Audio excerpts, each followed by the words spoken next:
Hi, this is Mr. Mike for the Mechanicsburg Learning Center with another episode of Dino-A-Day. Welcome. Today we will talk about an animal that is not classified as a dinosaur. It's classified as an ancient mammal. And we do think that humans came in contact with this animal and may have led to its eventual extinction.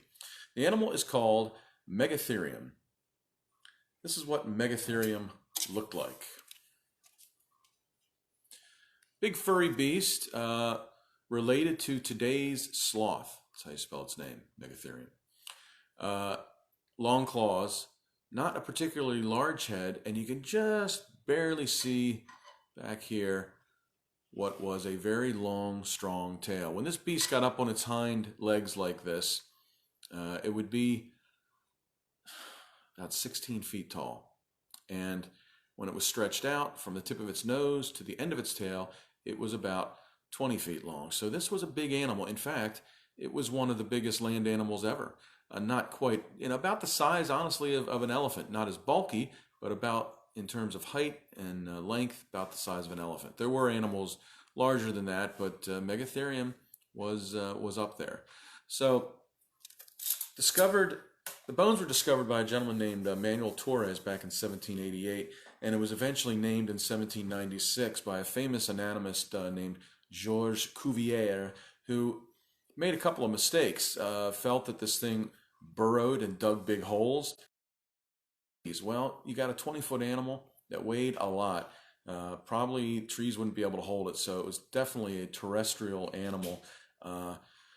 Going back and forth between walking on four, making it a quadrupedal, or a bipedal where it would rear up and walk around on its hind legs. Now, it did have long claws on its feet, so it most likely walked on the side of its feet like we do see some animals today. So the prints that we found, the tracks, show that it walked on basically the outside edges of its feet, so its long nails wouldn't get in the way. It wasn't a fast animal. Hung around in one area most of the day, chewing up vegetation at one time because of the size of it and the claws. Folks thought that it might be carnivorous, but we're pretty positive that it just hung out and ate leaves.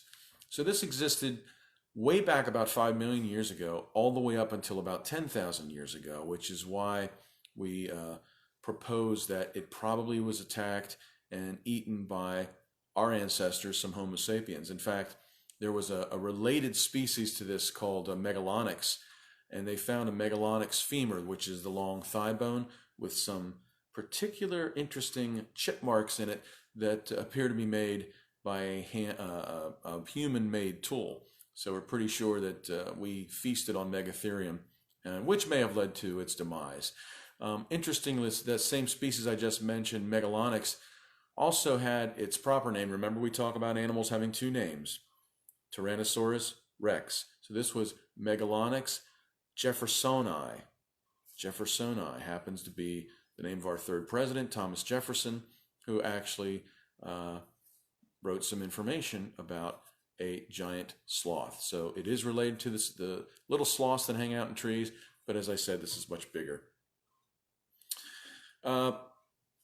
The animal was discovered, as I said, by Manuel Torres. That was in Argentina, so most of the bones have been found in South America. We did find another species that was much later, and it was very, very well preserved. Actually, it was discovered in a cave, and the darn thing had fur on it still. So, did it have fur? 99.9% chance that it did have fur. There was a study that was done on the animal that felt like, maybe it was more like an elephant where it had just really a rough skin and just a couple of hairs here and there, but we're pretty sure that it was completely covered in fur. It was also went on display at the Crystal Palace at the famous park where they had begun to show what dinosaurs and ancient animals looked like, and the Megatherium was part of that display. Construction of what they thought the bones looked like. It's kind of cute looking. Looks like it has gigantic feet, but this is Megatherium, the giant sloth. Almost a little bit cartoonish looking in terms of the picture, but not bad. That's what we had. So the Megatherium did appear in my second book, Dinorific Poetry Volume 2, and I'd like to read you the story of the Megatherium, written by me and illustrated by my son Ethan. And here's a look at what Ethan felt it looked like. Megatherium. The three-toed sloths around today all have some ancient cousins, and here is why we know them well. Their fossils, we have dozens. This creature was so very large, it seems it just kept growing. It's known as Megatherium, named so by Richard Owen. Now, this Owen guy is famous. He gave dinosaurs their title, collecting bones and naming them. His contribution's vital. Now, more on Megatherium. I won't delay much longer. He's tall as any elephant, but had a tail much stronger.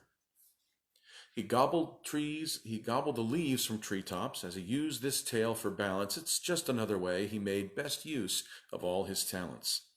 His giant paws were tipped with claws, which made him look quite scary, and since he was so well preserved, we know this chap was hairy. He's 20 feet from nose to tail, a fact that's undisputed. He spent his time in forests and the plains where he's best suited. So what? The Megatherium was not the swiftest creature, but as a sloth, that's really not his most endearing feature. The Megatherium in Dinorific Poetry Volume 2, written by Mr. Mike and illustrated by my son Ethan. So two things about this poem when it was written that we've found further study on and I should comment on. One is its tail. It had a big, beefy tail. And the way it used its tail is it would use it almost like as a tripod. So it would have its front feet and then its tail, and it would use it to brace itself. If it was going to be dining on leaves at the top of trees for a while, he would just use that tail to balance himself. And also, there was a little bit of controversy over the naming of it. It was named originally by Georges Cuvier in 1796, about almost 20 years, or excuse me, about 10 years after it was originally discovered. But the person that did and wrote the most complete publication on it was, in fact, Sir Richard Owen, who was the gentleman that coined the term Dinosauria to name all these ancient beasts. Of course, Megatherium is not a dinosaur. But all the books actually give credit for the naming of the beast to Sir Richard Owen, which is why I wrote it in the poem that way. But in actuality, the person that seemed to name it first was Georges Cuvier. So that's the way things go. At any rate, I'm Mr. Mike for the Mechanicsburg Learning Center for today's edition of Dino-A-Day. Hope you enjoy it. Thank you so much for sharing these on Facebook. Check them out on YouTube at Mr. Mike Sgrignoli. Please check them out there and subscribe. And we're going to try some new things today and most likely do an extra special report on Instagram. So thanks for following. Thanks for sharing. Please enjoy. And once again, thank you for watching. And thanks to the Mechanicsburg Learning Center for making it all possible. We'll see you again in 24 hours, 10 a.m. Eastern Standard Time for another edition of Mr. Mike's Dino-A-Day.